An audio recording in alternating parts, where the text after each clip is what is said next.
CBS Radio Mystery Theater presents...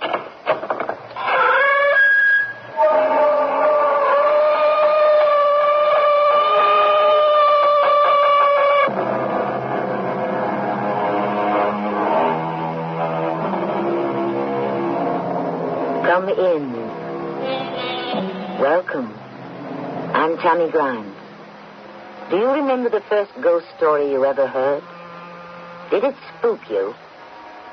My grandfather told me this one, and when I asked him where it came from, all he would say was, from the old country. That was all I had to hear, and so I had to track it down. And I did, and discovered quite a bit Grandpa never told me. I know it will intrigue you as much as it always has intrigued me, and I can hardly wait to begin a good, scary hour. How extraordinary it is, Professor. What life and afterlife have in store. I was a general. I accepted death as I accepted life. Chancy and inevitable. I never dreamed there could be more. Did you, Professor? General, I'll say this. As a professor, what is happening to us right now is unthinkable.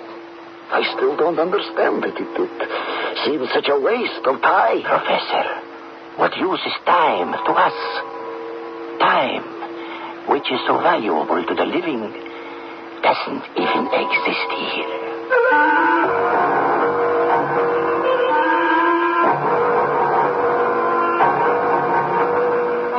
Our mystery drama, The Way Station, based on a story by Ferenc Molnar, was written especially for the Mystery Theater by G. Frederick Lewis and stars Norman Rose. I shall be back shortly with Act One.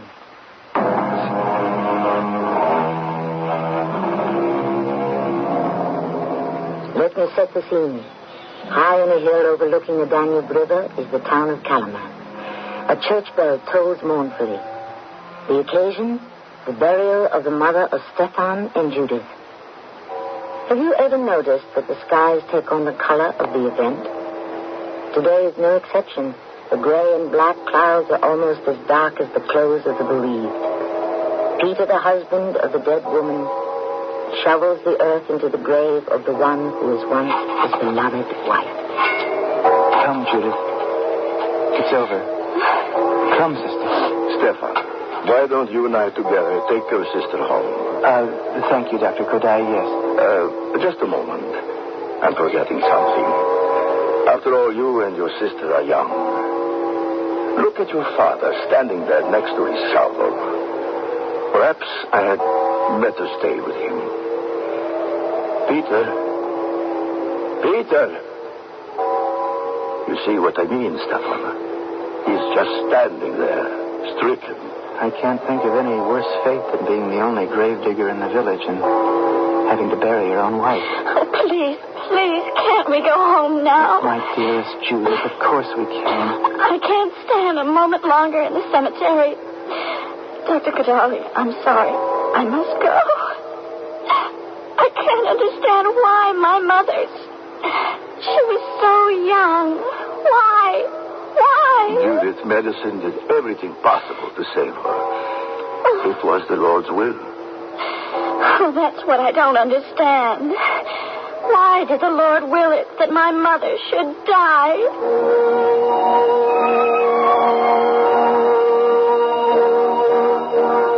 You mean you haven't seen Father since the burial, Dr. Kodai? After we brought your sister back to the house and I gave her something to calm her nerves, I went back to the graveyard to look for him. But he wasn't there. You must try to understand, Stefan. Difficult as it is for you and Judith, twin children, to lose your mother to this terrible plague, it is doubly difficult for a man to lose his wife. I wish he'd come home. I know what he's doing. He's walking through the woods, even now when it's dark. Oh, Judith, I'm glad you're up. Come in. How do you feel? How are you, my child? Did you give me something to make me sleep? To relax you from the strain, yes. Sit down, dear. How long have I been asleep? A few hours. It's only 7. Where's Father? Well, we were just wondering. I think he's walking somewhere outside. He didn't come back to the house? No. It's 7 o'clock. Has anybody eaten? No, Judith. Stefan and I have been sitting here waiting for your father to return. I'll go into the kitchen and see what I can put together for a supper. Can you stay, Dr. Kodali? Oh, certainly. I am not leaving until I've had the chance to talk to Peter. Oh, it's almost too impossible to believe. 4 days ago, Stefan and I came home for the spring holiday, and Mother was walking around, planning to make new curtains, sweeping the floors as she does every day. And the very next day, she got so ill we had to put her to bed. I have seen the plague end a person's life in a matter of hours. Nothing could be done. I came here as quickly as I could. Oh, Doctor, we're not blaming you. I know you did everything possible. Judith, I've been thinking, don't you think that Father should get away from here, move out of this house? Oh, I can't say. It depends on how he feels. What do you think, Doctor? Oh, I can't possibly even guess what he'll do. Peter, your father, is a strange person. He was always very quiet, kept to himself. He always liked working with his hands. That's how he became a carpenter. And he did very well for a long time. Built some of the best houses in Kalaman. And then he saw an opportunity to do even better. And he branched out and made coffins. Oh, Peter, we were just talking about you. Oh, Father, I'm just going to make us all some supper, all right? Yes, child, that would be very nice. You go ahead. So you were talking about me, were you? I was worried, Father. You understand. It's been hours since the funeral. And I had things to do. And what were you saying, Kodali? Oh, not very much. The youngsters asked me about you, Peter, and since we grew up together, I didn't know you built all the big houses around here, Father. You knew I was a carpenter? Oh, I guess so. And from there I went on to making coffins. There was good money in that until people wanted to buy those fancy ones with the bronze handles lined with red and white satin. So they bought their coffins in Budapest. And then you became a grave digger. Oh, somebody had to do it. I was always interested in the church, and the deacon asked me if I would. Most cemeteries have 2 grave diggers, but I could do it all alone, even to lowering the coffin after I had made the grave. Stefan, why don't you go into the kitchen and help your sister with the meal? I would like to talk to your father alone. Oh, I'll be glad to. I can't say I'll be much help, but at least I know how to keep out of her way. Stefan, you're just in time. Oh.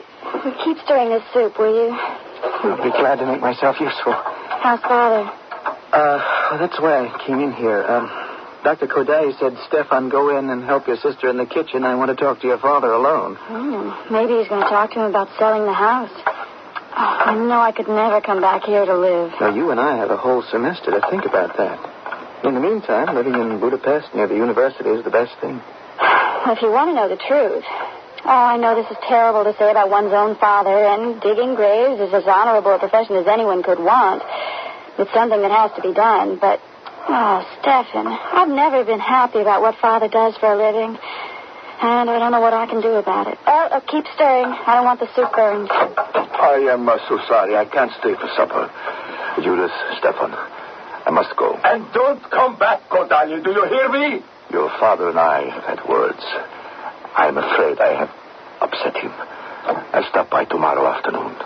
Doctor, Judith and I are going back to Budapest in the morning. We have examinations. Interfering old fool. Get out, Kodali. You don't know anything and you never did. Good night. Good night. I'm sorry this sad day had to end like this. Father, what did he say to you? I should sell this house. I should move away. I should leave Kalaman, I suppose. What is he talking about? My retiring from the human race? Father, I'm sure he meant no harm at all. He was only thinking of you living alone in this house. If I sell this house, where would I go? To another house. And if you wanted to stay in Kalaman, there's a nice section way at the other end of town. What good would that be? It would take me much longer to get to work. Here, I'm across the road from the church and the cemetery. If it rains or snows, it does not matter. I am right here to do the grave digging. No, that is settled now. You two, you stay here tonight, and then I want you back on the train to the city in the morning and into your classes. Now, there is one thing you children must understand. For me, Magda, my dearest darling Magda, has not died. What I placed in that wooden box and put into the earth was not your mother. It was flesh, perhaps, but her spirit is still very much in this house. I can understand how you feel. No, you cannot. You are just saying that. It is not a feeling, it is the truth. But I will put it to you in a way I think both of you can understand. I do not wish to move from this house. Not now. Not ever. I want to be able to cross the road anytime I like and mow the grass around her or change the flowers. Yes, I believe her spirit lives. I will never be without her. Never. I can promise you that.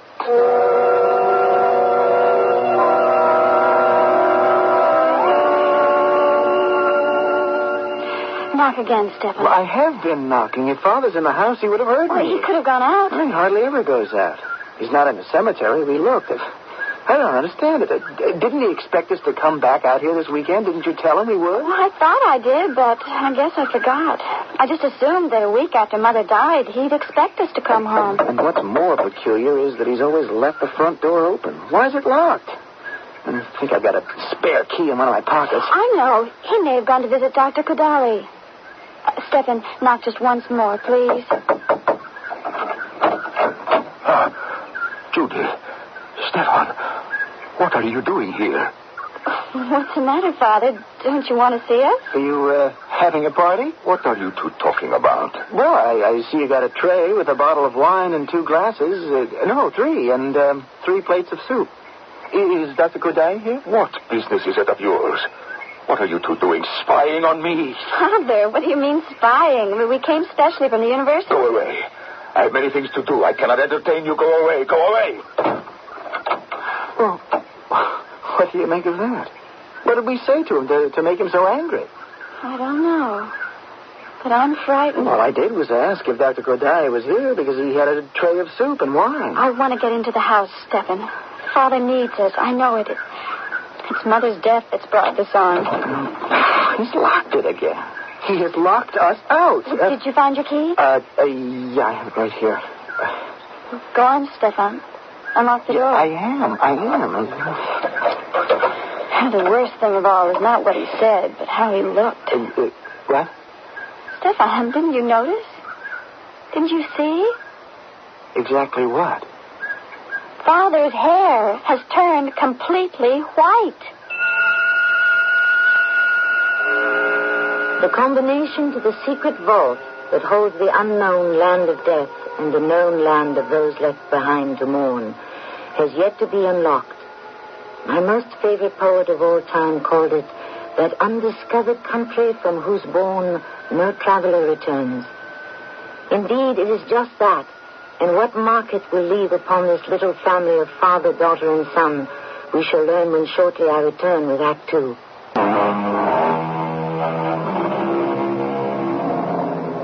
Peter is the town grave digger and grave caretaker in a small village high above the Danube. It has been his unfortunate task to bury his wife, who succumbed to the plague that swept over Europe in the 18th century. His son and daughter, Stefan and Judith, study at the university, and a week after the funeral return home to find their father so strange and secretive, they begin to wonder if his wife's death has not affected his mind. What time is it now, Stefan? It's almost 11 at night. I don't know what to say. I don't know how to explain all this. He locks the front door, then opens it. Finally, he treats us like unwanted strangers and slams the door in our face. Oh, my poor father. I've seen that distant, almost disembodied look on Father's face before.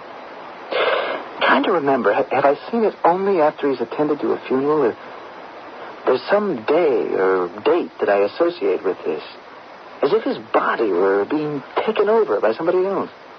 Well, you never told me. I never told anybody. Not even Mother. Just something I observed and kept to myself. Friday. It was always on a Friday.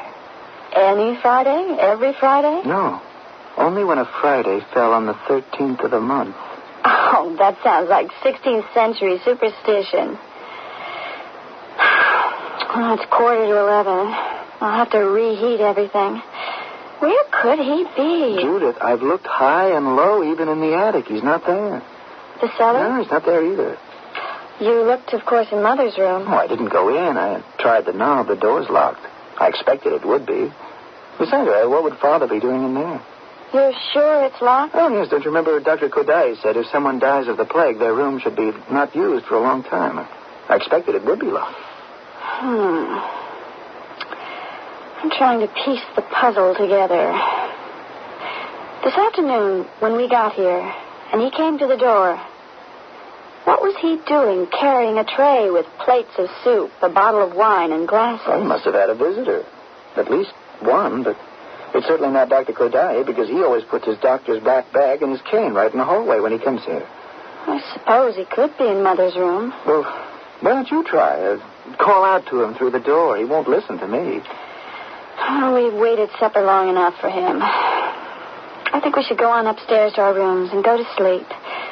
It'll be time enough tomorrow morning to find out what this is all about. Yeah, you go on up to bed, Judith. I'll sit here by the fire a little longer. I'm not that sleepy anyway. Maybe Father will turn up. What is it, do you suppose? What's wrong? Everything's wrong. We know that. I don't think I can go to sleep. But... Hey, did you hear that? He's just come out of Mother's room. I recognize his step coming down the hall. Oh, well, I can't leave now. We'll pretend to be having a deep conversation here by the fire. Well, hello, you two. I thought you had gone back to Budapest. Oh, not at all, Father. We came up to spend the weekend with you. It is very late. Shouldn't you two be off to bed? Father, Judith and I are both 24 years old. Well, actually, I'm 10 minutes younger than Stefan. He keeps forgetting I was born 10 minutes after he was. Anyway, I was going to bed.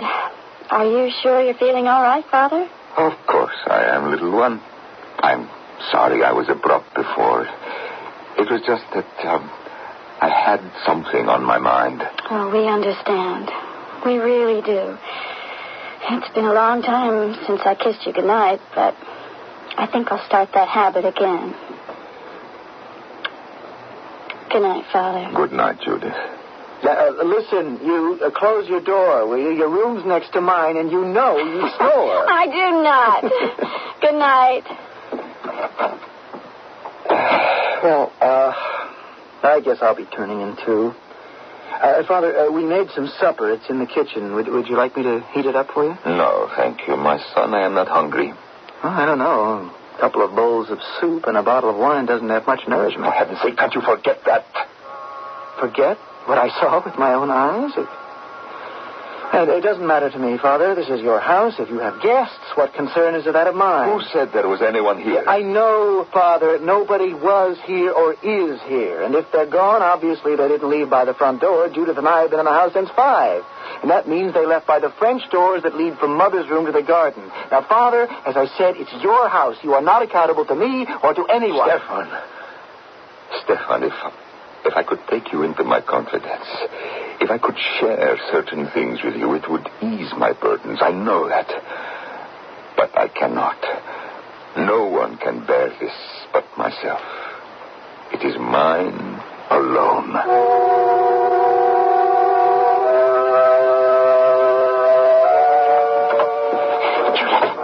Judith, wake up. Judith. What is it, Stefan? I don't want anyone to hear us. What time is it? A little before midnight. Listen, something is going on in Mother's room.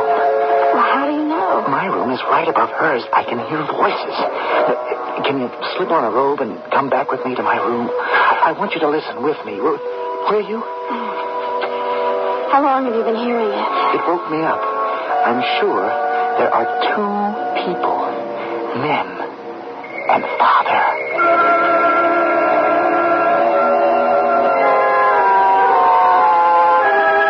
I don't hear anything from down there. Neither do I. They just stopped talking, that's all, but I'm sure they're in there. What part of your room did the voices sound the loudest? Right under my bed. That's what woke me. Now, I'll tell you what we'll do. Help me move the bed closer to the window, and then we'll get on the floor and listen. Will you? All right. Okay, now you take that end of the bed, and I'll take this end. Now, watch your feet. There's a small rug under it, so don't trip. You ready? I'm ready. I'll say 1, 2, 3, lift, and we both move the bed all the way over to the window, okay? 1, 2, 3, lift.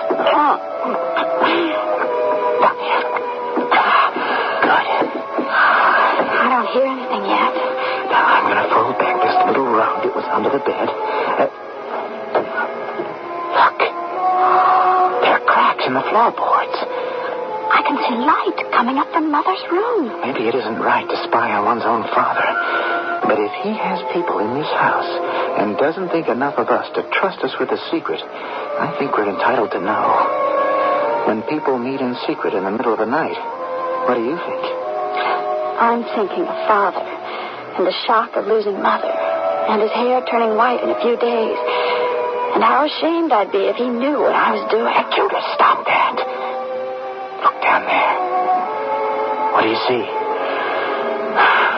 I see two men sitting at that table in the middle of Mother's room. They're all dressed up. They're wearing black suits. But I can't see Father. Well, I could hear his voice before. Maybe he went out. Hey, shh. The door to Mother's room is opening.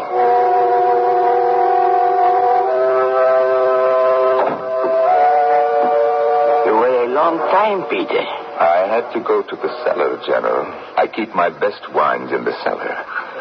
Will you join us in another glass of wine, Professor? Happy to. I'm very cold, you know. I'm surprised you have any physical sensations at all, Professor.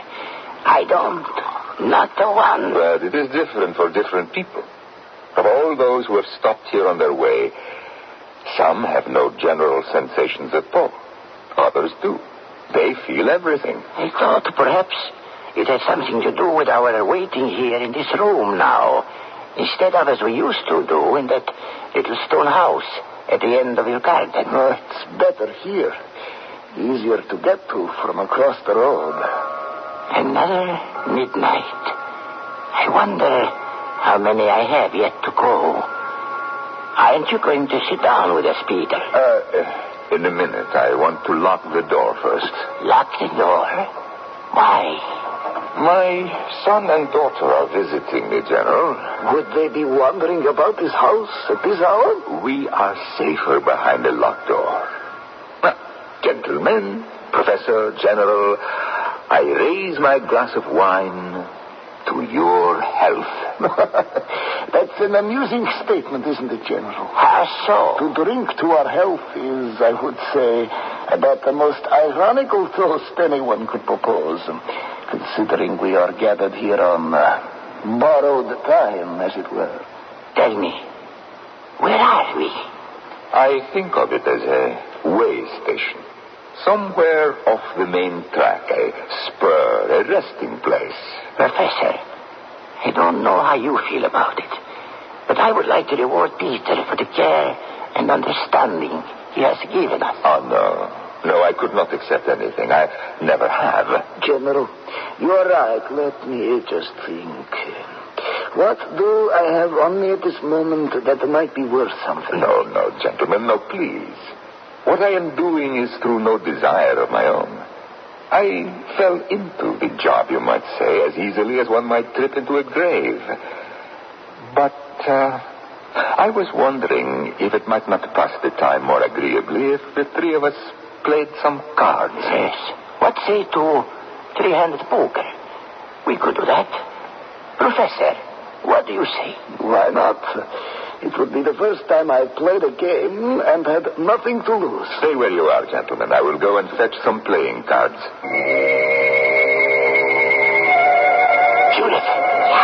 Let's crawl over to the far side of the room. I want to talk to you. Wait. I'll put the rug back over the floorboards just in case we might be overheard. They were dead, weren't they? Both of them. Oh, I recognized the professor right away. I didn't know the other man. The general? I think I read about him dying a month ago. It's unbelievable. Quite unbelievable. Oh, I can remember so well 2 weeks ago. After class, we were all talking about the professor passing away so quickly. Don't you? I can see it so clearly in front of me. His picture in the paper that day. Professor Martin Helgar dies. Services will be held at the church in Callanan where he lived. Oh, he was the university's most prominent professor. He's supposed to be dead. If he is dead, then he must be an it. The other one, the general. I wonder how long has he been out of his grave? And what are they doing here? I just cannot believe that you and I, Judith, two mature 24-year-old people, are sitting up here looking through the floor at the dead coming to life. Well, it's happening. It's not a nightmare. If it is, I don't want to wake up yet. It isn't. I have to know more. It's our own father. And who can we ever talk to about this? Can you bear to have another look? Yes, I can. All right. We'll crawl back, take up the rug, and... you're sure, Judith, you're up to it? There are too many questions left unanswered. For me to half know something is much worse than knowing all of it. Oh, as it is, how am I going to see Father in the morning and pretend I don't know anything? Oh, maybe there's an explanation I can understand. I pray there is. Strange that you should say you pray for an explanation. I pray too, Judith, that it's not too late for prayer.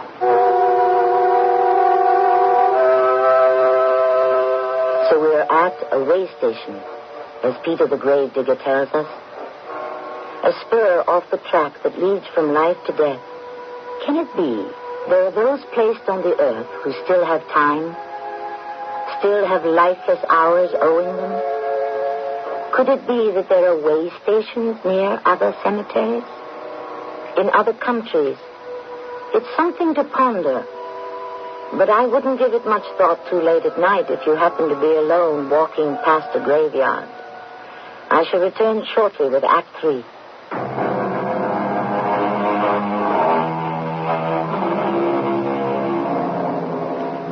This tale of the dead who are not completely dead goes back generations. It has inspired many versions, and in fact was told to me as his own invention by my own grandfather. In a room at night, twin brother and sister watched through the cracks in the floor an incomprehensible scene, that of their father, a general, and a professor. The latter two appear to have risen from their graves and are seated at a table. Peter, I want you to have my diamond shirt stud. It is yours. Professor, please, no. Shall I deal the cards? The cards can wait. I want you to have this diamond shirt stud. Professor, on what occasion is a grave digger going to wear a diamond shirt stud? What good would it do? I might ask you the same question. What good will the silly thing do to me where I am going? Your family thought you should be buried with it. They won't be disappointed. They won't know. Peter, you are spending money on me. The wine, the food. That makes no difference. I told you that I felt the cold, didn't I? I will shuffle the cards. Did anyone hear what I said? Yes, Professor. You said you felt the cold. I now feel something else. Will you cut the cards, General? I would be happy to. I now feel anger. I don't wish to play. You two can play. I don't care to. Professor, I am sorry about the diamond. If it makes you feel better, I will accept it with thanks. I know I'm not supposed to have any feelings, but I do. And that's it. I'm most grateful to you, Peter. I cannot feel otherwise. Professor, Peter is anointed. He cannot accept payment. I have been waiting here for release longer than you have, Professor. I know what you do not. Peter is not only the caretaker of our graves, but our souls. A poor caretaker, but I do as I am told. If in the lifetime of the deceased he has one outstanding debt to pay, I help him to pay it, that is all. Your diamond stud will help someone who is buried in a pauper's grave. Peter, thank you. Gentlemen, what about our game of poker? We have a long night to wait. Peter, do you ever think what happens to us might happen to you? Oh, yes, I do. Not so much for myself, but for my wife. I threw the last shovelful of earth on her grave a week ago Friday. Friday the 13th. Every day I wonder, is this the day I shall see her walking through those French doors from the garden? Wondering if there is a debt she feels she owes, dreading what she will ask of me, knowing she cannot rest until I have done her bidding. A gift to someone? Is that something to dread? There are those who demand I take a life so that they can rest in peace. That would mean your wife had an enemy. Someone who wronged her. Someone did. A great wrong. And she might call upon you for final payment? Peter, can you tell us who wronged her? It was I. I wronged Magda. Oh, Stefan, I cannot watch or listen to any more. Yes, I'll help you to your room. Would you? All of this we've heard is so awful. I'm afraid my legs won't carry me down the hall. You just lean on me, Judith. It's all a terrible strain. When I asked you to come and listen to what was happening below in Mother's room, I had no idea that it would come to this. Father. What are you two doing up this late at night? Judith didn't feel well. I brought her in here, and I was about to take her back to her room. Stefan, why is your bed pushed to the window and the rug rolled back? Is that light from the room below showing through the floor? What were you two doing here, listening? Watching what was going on below in your mother's room? Judith had nothing to do with it. I couldn't sleep. I heard voices, and I asked her. You asked your sister to help you spy on me? It wasn't really spying. You were so changed today when we came home. I thought there must be something wrong. How long have you two been up here looking down through the floor? Now, Father, can't you understand? We were worried. How long? It was about midnight when we looked first. So you know everything. No, we don't. We don't know anything. We don't understand anything. Father, couldn't you explain it? There is nothing to understand. There is nothing to explain. What is. Now, I will thank you to put the rug and the bed back where it belongs, Stefan. And the three of us will talk in the morning.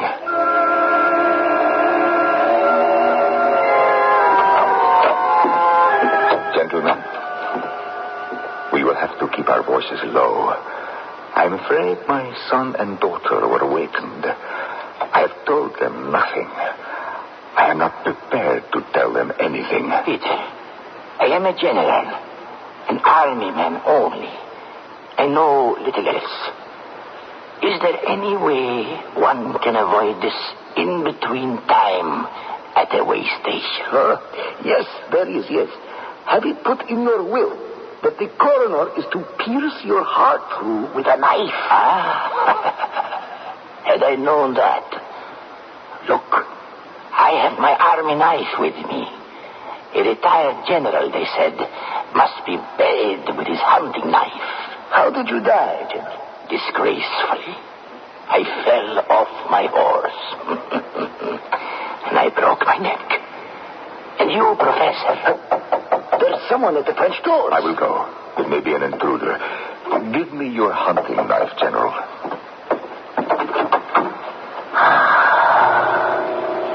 Another one of us. Look at him. He's dressed in a winding sheet. Oh, I'm cold. Cold. Come inside quickly, sir. Wait, Peter, shut the doors. Hold the man's head, Peter. I will pour this wine down his throat to warm him. Peter, why are you standing there? Help me uncover his head.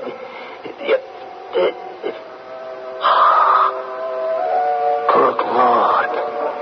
It's not... It is not a man, no. It is my wife, Magda. Oh, my dear lady. Here, drink this. Peter's own wife. Why couldn't you have been one of the souls who reaches heaven straight away without this? Peter, where am I? I prayed this would not happen to you. Why am I here? This is my own room. What is the debt you owe, madam? Do you remember that? In the war against the Prussians, they sent a soldier across the trenches with a white flag of truce. I shot him dead. That was my debt. And Peter saw to it that what I had, my ring and so on, were given to the man's widow. But I still have to wait until they accept it as full payment. I am also waiting so I can return to my grave. You don't remember what brought you here, madam? No. Only dying suddenly. Dear madam, your husband Peter has been an angel of mercy, not only to the general and myself, but to many. In time, you will remember what sin has to be paid.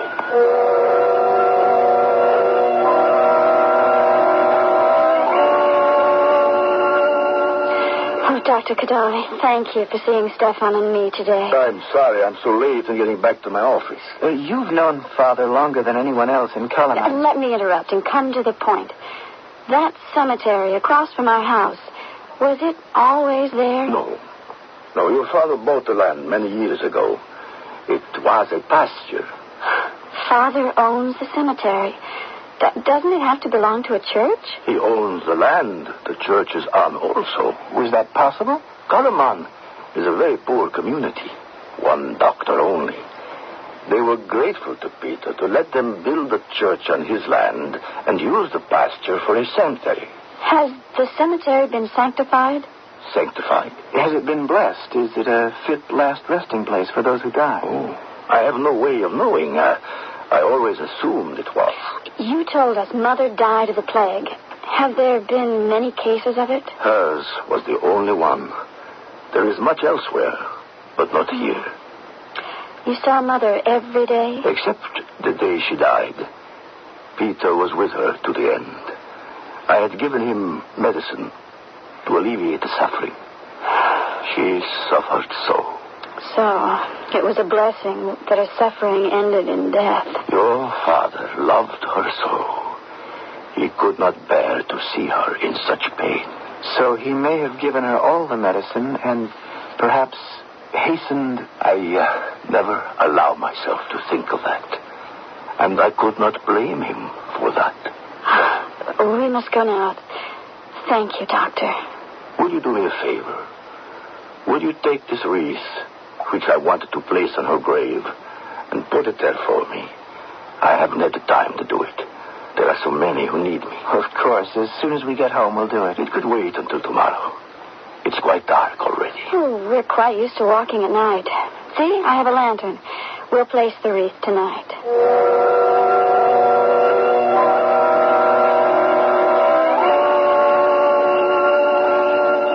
I'm beginning to see a reason for all the strangeness of last night. Oh, I'm not sure I'll ever understand. Is the wreath heavy? Not really.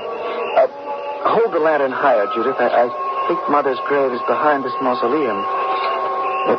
Wait. Look. It's Father. He's stretched across Mother's grave. Father? Father, what is it? Judith, help me turn him over. Look at his eyes! He's dead. Oh, my Lord. How? There's a knife in his chest. An army hunting knife. It's as if he were kneeling here, and fell straight onto the knife. As soon as Dr. Kadali was summoned, he brought the two grief-stricken youngsters back to their house. They insisted he accompany them to their mother's room. On the table, there were many empty glasses and empty dishes. The room itself was also empty, and the French doors leading to the garden were wide open.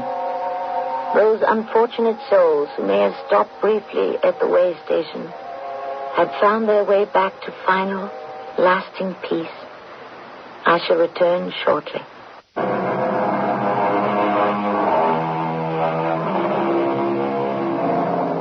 A few lines from that master of the macabre, Edgar Allan Poe, will tell you how I feel about the tale just told.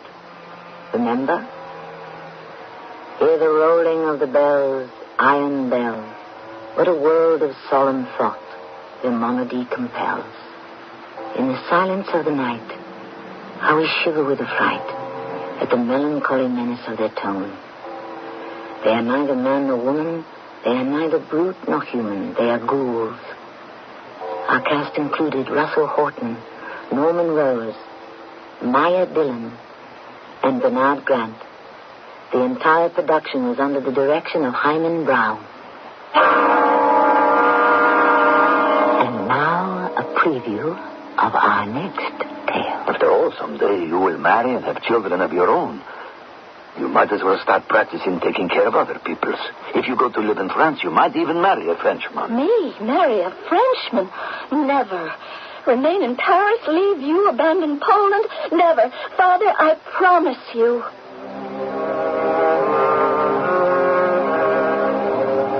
Those kinds of promises are made to be broken.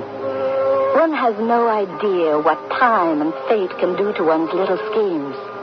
Besides, that summer, I still had no idea what I wished to do with my life. All I knew was I had to learn somewhere. There was so much to know, and I knew so very little. This is Tammy Grimes, inviting you to return to our Mystery Theater for another adventure in the macabre. Until next time, pleasant dreams.